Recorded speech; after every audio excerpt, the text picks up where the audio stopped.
The following video was taken from a chapter of Jude Dupert-Duville's science fiction novel entitled The Snapdragon Code, now offered on Amazon. Keep in mind the script itself is an original creation by the author and not AI. Please watch and enjoy. Evey could see Stan in a rearview mirror as she sped down the long driveway and turned left onto the main road. When she did, the rear of her car fishtailed on the icy surface. She realized then that she couldn't go as fast as she wanted to. However, she was going faster than she should, and she knew it. The roads in this part of the state, around the big lake, curved every which way and so required your full attention, especially in winter. This morning, Evey's already blurred vision from her crying made it difficult to see the frozen patches of black ice on the road. She knew it was dangerous to go above the 30-mile-per-hour speed limit, yet she was more worried about Stan catching up to her before she reached the safety of the farm. There he was, in her rearview mirror, driving the heavier Bentley. She instinctively stepped on the gas as she rounded the sharp curve. There it was, a disabled vehicle stopped almost in the middle of that narrow road. Evey immediately hit the brakes while turning the steering wheel to avoid a collision with the truck. Unfortunately, her old, trusted red Jeep began to spin, skidding into a group of trees right where the curve was the sharpest. The driver's side of the car took the brunt of the collision. Evey was killed upon impact. However, the crash did not end her consciousness. Instead, it energized her awareness. As soon as Evey's car had started to spin uncontrollably, she noticed that movements around her began to slow down considerably. When her car hit the trees, the parts of the windshield glass that had broken free now appeared to hang motionless in mid-air. The bird, then perched a few branches above the impact spot, attempted to flee the commotion but was hindered by a strange paralysis of its wings. Nevertheless, the blue jay held its altitude without falling, remaining stationary above her head. Evey could even see the water droplets that had been shaken loose from the pine needles float like soap bubbles.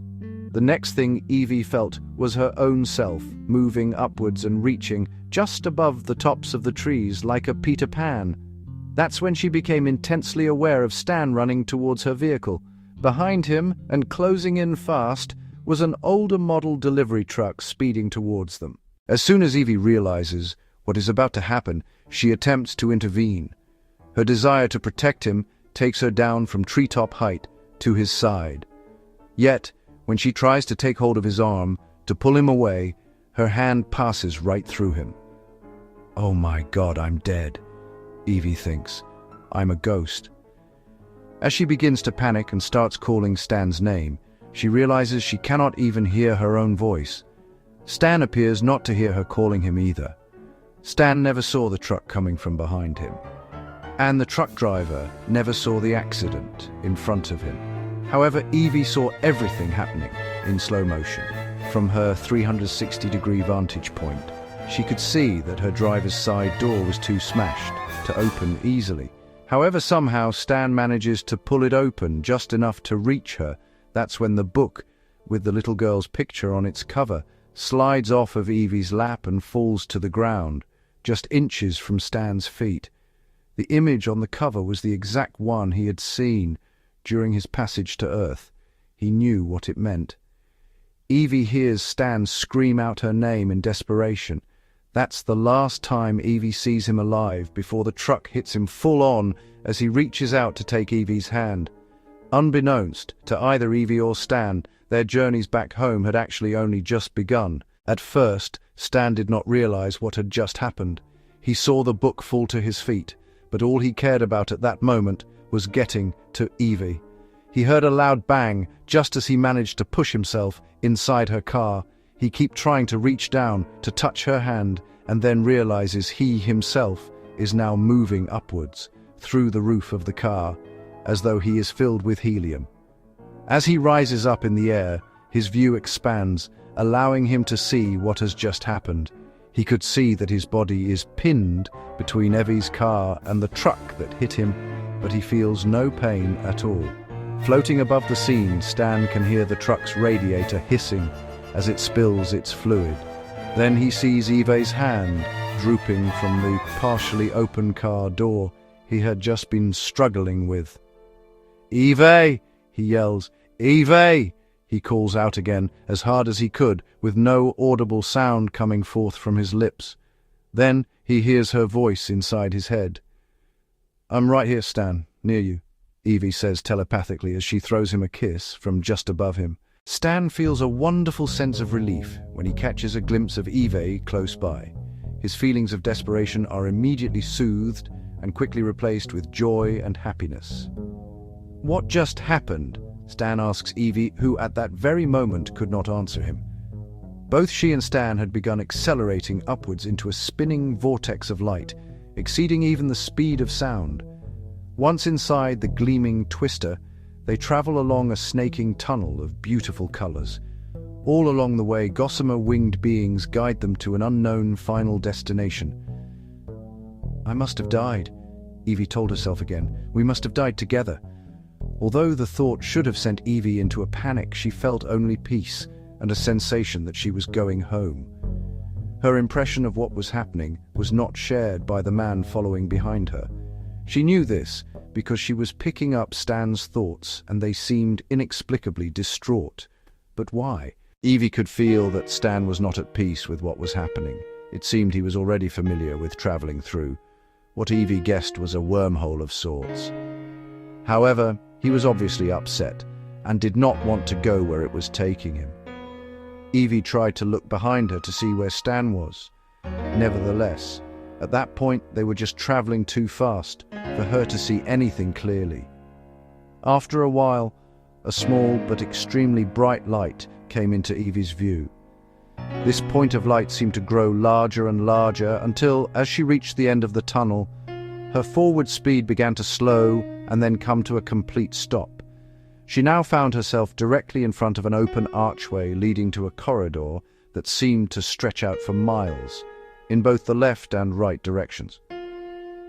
Placed all along down the middle of this seemingly endless passageway were gleaming white marble tables, each positioned directly in front of its own arched entryway. As soon as Evey finds herself in this vaulted hallway, she is directed to sit at the very table nearest where she had just entered. It was as if she had arrived via her own private runway. Someone, sitting at that table, motions for Evey to come over and take a seat in front of him. "My name is Samuel," he tells her without speaking. Then he reaches over and takes both her hands in his, as though he was preparing to invoke a prayer. She does as he asks, and then once again he begins to speak to her telepathically. He communicates to her what she already surmised, that she had died and was now home. He explains that he is an empathic healer, who will bring her back to perfect health in young adulthood. "I am here to tell you that you have successfully completed your required tasks on that earthly plane. The committee wants to congratulate you for your service to your people. A formal award ceremony in your honor will take place after your orientation is complete. We will now begin the orientation process with a renewal of your spiritual body and mind." Samuel says with a comforting smile as he shuts his eyes and begins to send waves of healing warmth throughout her being. Since the accident occurred, Evey had not felt any physical pain over what had taken place. However, now she was becoming blissfully relieved of any of the grave concerns she'd been experiencing before the accident. At the moment, a feeling of total peace and comfort was passing from Samuel's hands to hers, and then right through to her soul, as though she was receiving a transfusion of love into her spiritual veins. Samuel's gift of total renewal cleansed her of both the physical and mental fatigue she'd been suffering since Stan's confession. She could feel her emotional burden being lifted from her by this gifted healer. "Evey, your presence at the dome is now expected." Simultaneous scenes of Evey's life, from childhood to her accident, had already begun playing on dozens of large screens that surrounded her. "We were your spirit guides on Earth, and we are here now to guide you through your afterlife review. My name is Emra, and this is Narud. We were assigned to you shortly before your birth. Being able to finally introduce ourselves to you now is our greatest reward." All Evey could say, or actually think, at that moment was, I wish I had known you were with me all this time. I probably would have acted differently. Evey admits, through her thoughts, to which Emra communicates back, that is why we were not allowed to make you aware of our presence. Norud's light tan, monk-like robe and boyish face left no question of his maleness. After slowly bowing at the waist, he explains silently that, before we get started on your PBAR or Personal Behavioral Assessment Review, please be assured that the Council already has all of your results on file, including your PFRS scores or Personal Feedback Reaction scores. Therefore, what you are about to experience is not a test. You have already passed judgment with flying colors. What we want to do now is simply give you the opportunity to review your past life as part of the orientation process for your new life. Most people do find our presentation of the highlights of their lives on Earth enlightening. So we hope you will as well. We see it as a kind of graduation ceremony, and so very well deserved after your often difficult re-socialization tests on Earth. So on behalf of both of us, we want to congratulate you for successfully passing your human trials, as has officially been noted in your PFRS. Norud goes on explaining all of this to Evey, as though he is about to present her with a graduation certificate of some sort. That said, Evey's visual perspective changes, to now focus on the hundreds of familiar images appearing on giant screens all around the Great Dome Theatre. As she begins to observe the scenes more closely, it seems as though her cognitive abilities begin to expand to encompass what is happening in all of the dozens of holographic videos running at once. The emotions she feels while reliving her past from her childhood onwards almost overwhelms her. Whenever one particular moment catches her attention, she instantly finds herself in the middle of it, experiencing it all over again, but from a different point of view. All the things that took place in her life came back to her, in every detail, even to the specific clothing she had worn at each particular moment in time. She was able to re-experience her actual interactions with others, and at the same time, she could sense how others felt about her during those exchanges. Each situation presented to her, from early childhood to adulthood, allowed Evey to see herself from the other person's perspective. When experiencing the other person's feelings of sadness at what she had said, she asked herself over and over, why didn't I realize that at the time? Why in the world did I say such a thing? Why was I so selfish? Don't be so hard on yourself, Evey. Look at all the things you've done through the years to help your family and friends. You've always put Adam and your mum first, and you never once voiced regret for doing that. We know this to be true, because your own consciousness continuously monitors your personal reactions to the situations specifically designed to test you. Your reactions to your life's challenges were, in almost all cases, what we were hoping for. That's what really matters in evaluating your scores. For example, most of the time when you said something hurtful to someone, you almost always regretted it. Sometimes you regretted it too much and for too long. That's what we watch for. It's how well you are learning true empathy, something you could not learn in the world you came from. That's the reason why you were sent to Earth's heaven, so you would learn empathy. The kind of world you came from could only teach you the opposite. Yes, you will soon remember everything. The psychometric testing you underwent before being sent to Earth allowed us to tailor your life experiences for maximum behavioral training. However, you must understand that it's not what you did that matters.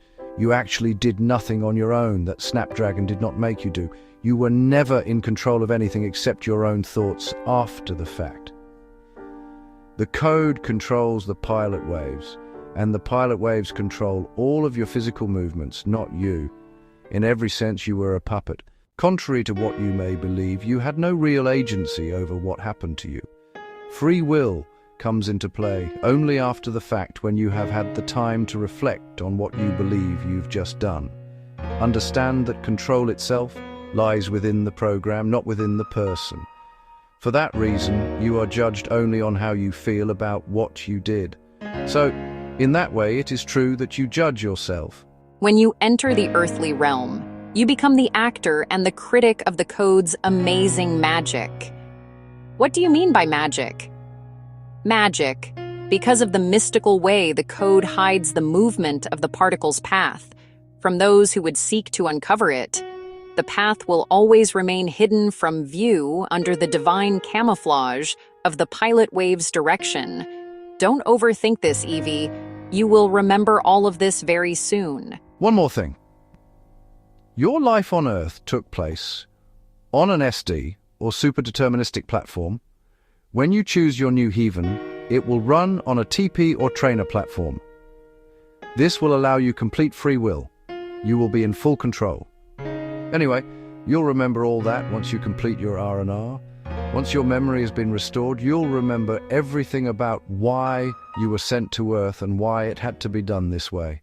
The governing order of Dominion assigned Emra and I to your service. On behalf of Emra and me, we want you to know that it has been a great honor to have walked beside you on your earthly journey. May your spirit and ours always be joined together. When Evey reaches the restoration pavilions, she can see many other beings, possibly numbering 1 million or more, either entering or leaving the enormous group of buildings dedicated to recall and orientation. For a second she thought she spotted Stan in the crowds, but it turned out not to be him. Still, the thought of him drew her mind away from the wonders she had been experiencing, allowing the recent unpleasant events to spill back into her thoughts. These were not the thoughts she wanted to revisit, as they began to hamper the sense of bliss she was now feeling. It was then that Evey heard her name being called by someone nearby. Evey, this is not a place of worry, only enlightenment.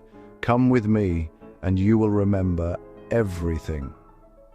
With these words, Evey enters a room filled with golden mist and joyful hymns drifting out from cheerful voices.